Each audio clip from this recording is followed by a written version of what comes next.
David Ojabo is the newest member of the Baltimore Ravens. They've gotten some good players now. I mean, they went out and got Tyler Linderbaum and Kyle Hamilton in round one. I was a huge fan of Linderbaum. Most people huge fans of Kyle Hamilton, and I still liked him. Now, David Ojabo, who I had a first-round grade on. In fact, really, no one has too many criticisms about his, actual, production itself. Or I guess that's not entirely true. His production wasn't as good as some other players, but there's reason to believe he'll get better. He is kind of a bit of a developmental guy, but I think it's, the reason for it makes some sense. He didn't get a ton of playing time until his last year, and even that wasn't a ton of playing time, so it makes sense to see him unpolished, and he still did get, got more production than Trayvon Walker, right? And I think his reason for being unpolished is a little bit more understandable.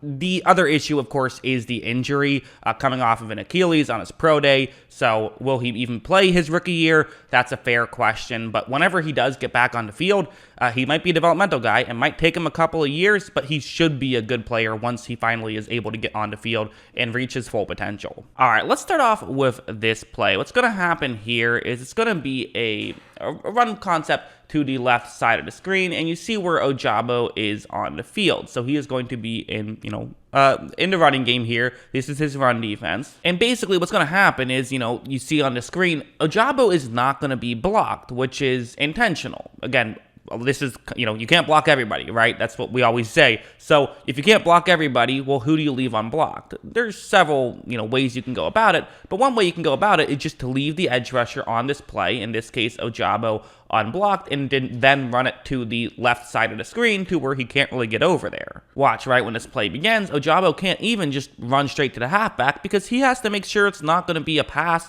or potentially a quarterback run. And this is actually why, for example, quarterback options can be so, just so devastating for a defense at times, because if you, for the edge rusher, you kind of have to keep staying further towards the side, and then you can hand it off to the, running back, or the quarterback takes it himself. When you do step too far in, that's how that can work. But again, that's a conversation for another day. Ojabo's doing the right thing here, being where he should be. Now realizes that the halfback has the ball, so you're a half step behind because of this, but watch what he's going to do. He is still able to run over and make a quick tackle. You can definitely see just the athleticism on tape constantly. He's a young guy, just 21 years old, but, and I think that's, kind of will show at times. You do see a little bit of some, his lack of experience shows, I guess is what I would say, at times. But his athleticism also really shows, which is what's cool. Let's go over to this play now. So it's a tight end blocking Ojabo one-on-one, and this is what I like to look at with some edge rushers. Do you win one-on-ones, especially against tight ends? Like, if you're against a tight end,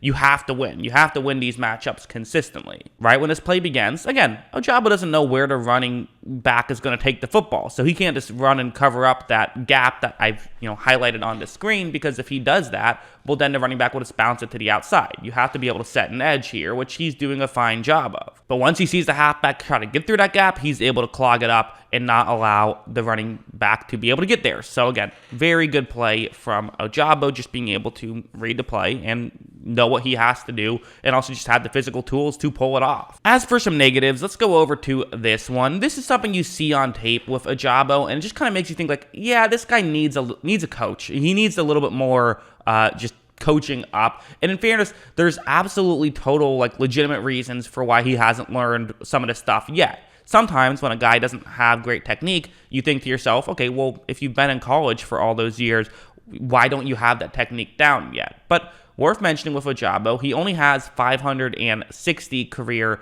snaps, and again, like I said, he's only 21, and obviously by career snaps, I mean college career. Watch on this play, he doesn't get his hands involved whatsoever. He just tries to run by the tackle and gets knocked to the side, and that especially won't work at the NFL level. You're going to have to get your hands involved, and he doesn't really do that. He doesn't really have great moves. He kind of just uses his athleticism to try and get his wins, which in fairness, he's able to do at times. He is this great athlete, and he still does get solid production. His production isn't bad necessarily. He's not like some of these other guys, say a Trayvon Walker, who just gets no production but is a great athlete. Ojabo gets solid production and is a great athlete. Because watch, let's go over to one like this, because are you getting wins? Yes, how are you getting wins matters. I do pay attention to that. But what I also pay attention to, and kind of what I care more about, is just, are you winning? do you get wins in general? That tends to be what matters more, and he will get wins. And again, it's largely through just his, just physical tools. We're on display one-on-one against a left tackle, and he's just going to bull rush here. And look, as you see, he is going to be able to, gets decent hand placement. You don't have to be an incredible technician with that kind of move, and he's able to get over and help get that sack there. So that's what he can do. He gets his wins, and if you teach him how to, get the hands under control, he can go from good to elite. Like, watch, this is another one where, again, it's going to be kind of a similar thing, where he's going to just win with his physical talents instead of with technique here. So, again, one-on-one matchup, and he got plenty of one-on-one matchups when he was on the field playing opposite Aiden Hutchinson. That obviously is going to help. It's worth bringing that up. But still, again, what I tend to look at is just, one-on-one matchups in general. I don't pay too much attention to if you can't beat double teams, because most guys can't beat double teams. So the one-on-one matchup anyways, watch what happens. As you see, he really is just going to use his athleticism to get to the outside and runs over and is still able to create a pressure on that screen pass. Now, it was a screen, so you might say, the guy was trying to let Ojabo go past him anyways. Well, no, on that play, that tackle was not trying to do that. Other guys were trying to do it, but he wasn't. Now, it's worth mentioning he was, more willing to let Ojabo beat him to that side of the field. That's definitely a factor. That helped out Ojabo on that play, for sure. But again, kind of just showing it as an example. It's just one of many examples. Even if you say, that play was a screen pass, who cares? Which might not be the worst and most unfair thing to do. There's other examples of him winning and winning consistently enough, and there's ways that I can see him improve. I think he has a higher ceiling than maybe some other players do that still have his production, and he still has solid production. So that's what I like about him. So yeah, that's what I think. I mean, we'll see what happens with all of this stuff. We certainly will see, because again, there are reasons to be a little bit skeptical just of some of the risk. I don't hate the idea that he, fell here to the mid-second round. I think that makes sense. I'm not going to criticize that too much. I totally see the logic by the teams that didn't draft him. But at this point, it's worth taking the risk. Mid-second round pick, I think that's worth it. I had him as kind of a late first round pick. And again, the only issues with him were really, he's a bit unpolished for sure, and then the injury concerns. But like I said, there's reason to believe he can get better. And with the Ravens, I trust that they will be able to develop him. So that's what I think. What do you guys think? Let me know in the comments below. Always love hearing from you. And of course, as always, thanks for watching.